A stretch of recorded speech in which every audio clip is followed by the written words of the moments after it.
लेकिन आज इस राज्य का क्या हाल है। हम खनिज संपदा से पूरे देश के लोगों का पेट भरते हैं, पूरे देश को जगमगाते हैं। आज ऑक्सीजन दे करके पूरे देश के लोगों की जान बचाते हैं। लेकिन आज हमारे लोग तन ढकने के लिए कपड़े नहीं, 2 वक्त का अनाज नहीं, रोजगार की तलाश में देश विदेश अलग अलग राज्यों का पलायन किया। बड़ा चिंता का विषय है और इसीलिए हम लोगों ने कानून बनाया कि इस राज्य में कोई भी उद्योग लगेगा तो 75% लोग वहां के स्थानीय लोगों को लेना पड़ेगा।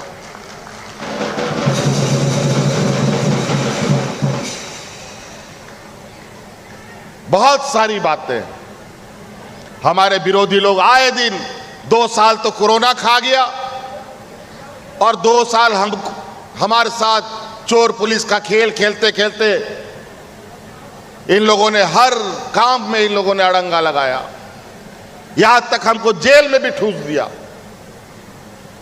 और सरकार गिराने के एकदम षड्यंत्र में जिस दिन से हमारी सरकार बनी उसके 1 घंटे के बाद से ये सरकार गिराने में लगे। ये तो कोरोना के वजह से 2 साल बच गया और फिर 2 साल तक टांग खिंचाई शुरू हो गई। कभी इस विधायक को खरीद लो, कभी उस मंत्री को खरीद लो, कभी उस मुख्यमंत्री को खरीद लो, यही चलता है इनका दुकान। पैसे के बदौलत ये देश में राज करने की चाहत रखते हैं और राज्यों में चाहत रखते हैं। आज आप लोगों के सेवा के लिए, हमारे गांव देहात की आर्थिक व्यवस्था को मजबूत करने के लिए, हमारी महिलाओं को अपने पैरों पर खड़ा करने का हम काम कर रहे हैं। आज महिलाओं को सम्मान और महिलाओं के खाते में पैसे जा रहे हैं और इसका तकलीफ से ये हम इस योजना को बंद करने के लिए कोर्ट में इन लोगों ने दरखास्त डाल दिया।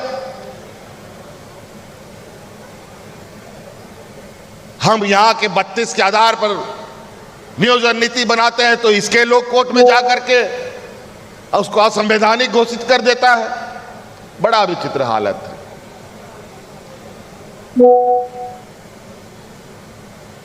आज हम हर महिलाओं के खाते में 1000 रुपया दे रहे हैं।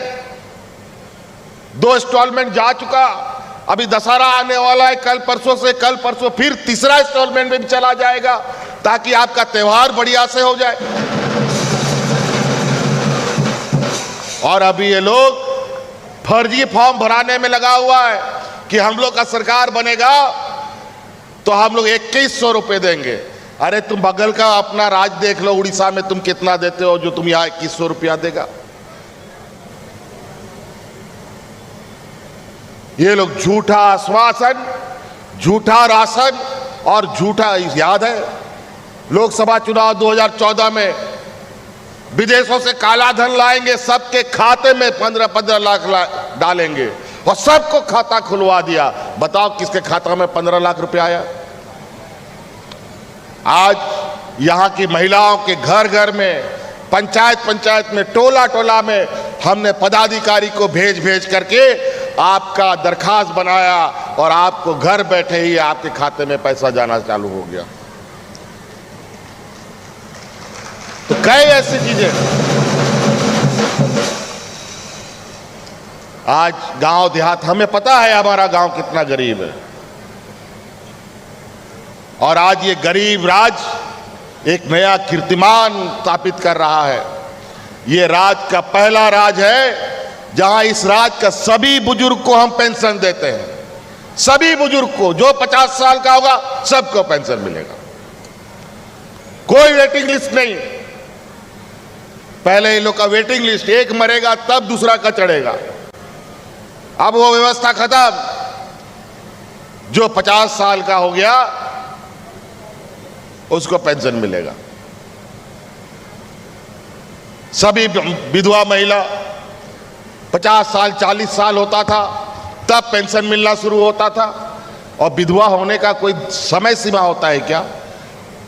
कोई विधवा नहीं हो सकता है, कोई शादी के 15 दिन के बाद भी हो सकता है। फिर पता चला जब तक कोटा में जगह नहीं होगा तो उसको पेंशन नहीं मिलेगा। हमने कानून बनाया, जिस दिन विधवा होगी उसी दिन से उसका पेंशन चालू हो जाएगा।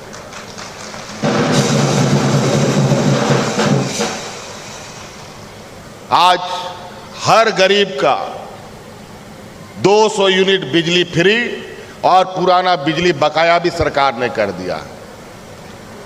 आज कोई भी चीज हमारे गांव देहात के गरीब गुरुआ के ऊपर बोझ नहीं है।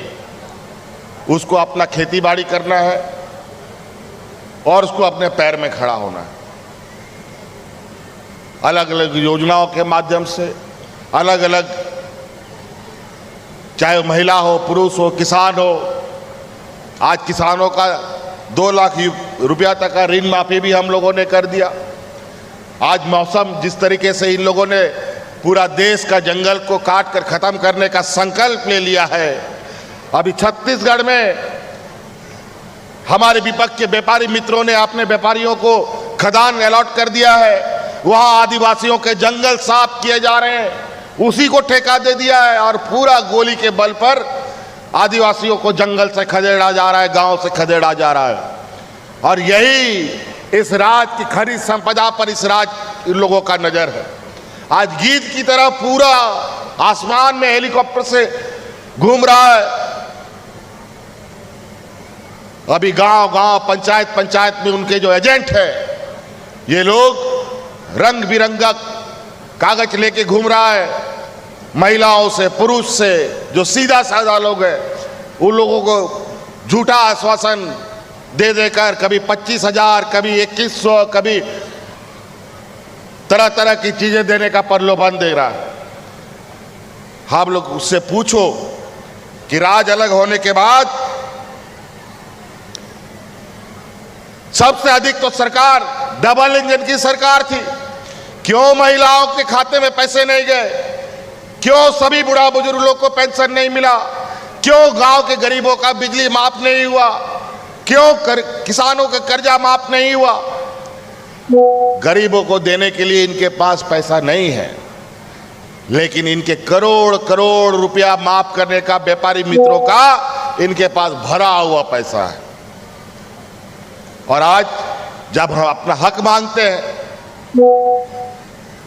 हमको 1,36,000 करोड़ रुपया का कोयला का सिर्फ बकाया भारत सरकार के ऊपर है। अगर वो एक मुश्त हमें पैसा दे दे तो इस राज्य के हर महिलाओं के खाते में 3-3 लाख रुपए जा सकते हैं। लेकिन दे तो सही। और आज ये 2100 रुपया, 2200 रुपया, 2500 रुपया दे रहे का घोषणा और आश्वासन दे रहे हैं। किसका पैसा है? ये हम गरीबों का पैसा का टैक्स का, इन लोगों का, हमारा ही जूता, हमारा ही सब। अजीब हालत है। तो पहचानिएगा इन षड्यंत्रकारी लोग को। हम ही लोग के घर द्वार से लोगों को, ये घर में घुस करके लोगों को दिग्भ्रमित करता है। हम ही लोग का जात बिरादरी का भाई लोगों को, जो बेचारा कमजोर है, संघर्ष नहीं कर सकता, लड़ नहीं सकता, उसको अपने पाले में डाल करके हमारे बीच में भेज करके इन लोग को उल्टा सीधा पाठ पढ़ाएगा। हिंदू, मुस्लिम, सिख, ईसाई, अगड़ा पिछड़ा सब चीज।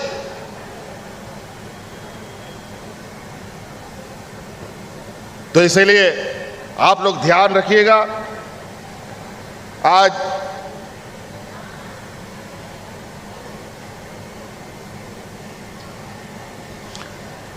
आज ये हॉस्पिटल बन के तैयार हुआ है। अभी हम लोगों ने एक और अस्पताल, ये लोग हमें अस्पताल देते हैं, भारत सरकार अस्पताल भी बनवाता है। कहाँ? एकदम ऐसा गांव देहात में जहां कोई फैकल्टी जाने के लिए तैयार नहीं होता है, अपने मर्जी से। अरे जहां अस्पताल चलेगा वहीं ना अस्पताल बनाओगे भाई। जब डॉक्टर जाने को तैयार नहीं होगा वहां बड़ा बड़ा, तो कैसे वहां अस्पताल चलेगा? आज यहां का लोग दिल्ली, मुंबई, कलकत्ता, चेन्नई जाता है। अगर जमशेदपुर में, रांची में, धनबाद में, चाईबासा के शहर में बड़ा बड़ा अस्पताल खुल जाए तो क्या जरूरत है हमको दिल्ली, कलकत्ता, मुंबई जाने का?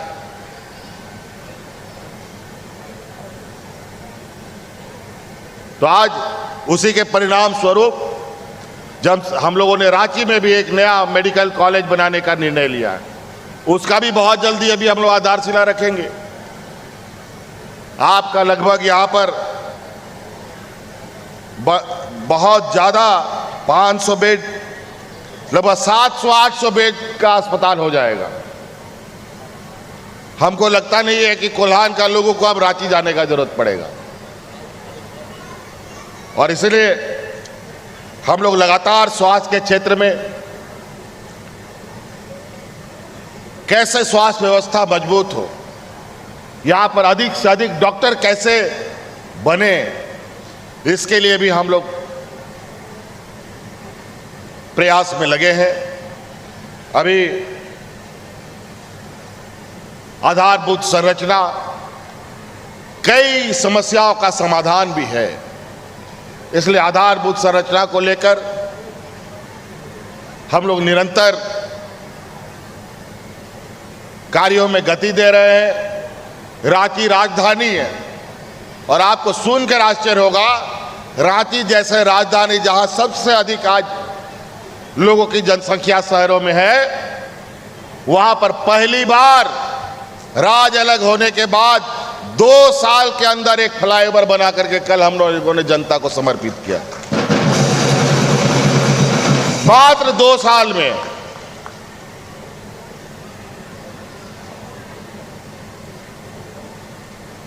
आपकी यहां पर भी 2 फ्लाईओवर बनने जा रहा है। मानगो का फ्लाईओवर वो भी काम चल रहा है, पारडी में भी वो उसमें भी चल रहा है काम। बहुत जल्द इसमें भी आप लोगों का आवागमन जल्द से जल्द शुरू हो, इसका हमारा प्रयास होगा। और हमारे आज के इस उद्घाटन समारोह के कार्यक्रम में इस मेडिकल कॉलेज में पढ़ रहे छात्र छात्राओं ने कुछ आवेदन दिए हैं अपनी कुछ समस्या को लेकर। मैं आप सभी छात्रों से को कहना चाहूँगा, ये बात हमारी कानों तक आज आई है, और आप आश्वस्त रहें, 1 महीने के अंदर आपकी समस्या का समाधान होना प्रारंभ हो जाएगा। आप बेफिक्र होकर के अपने कामों को अंजाम दें। आप जनता की सेवा में लगे, अच्छे डॉक्टर बने, और आपकी समस्या का समाधान राज्य सरकार करेगी।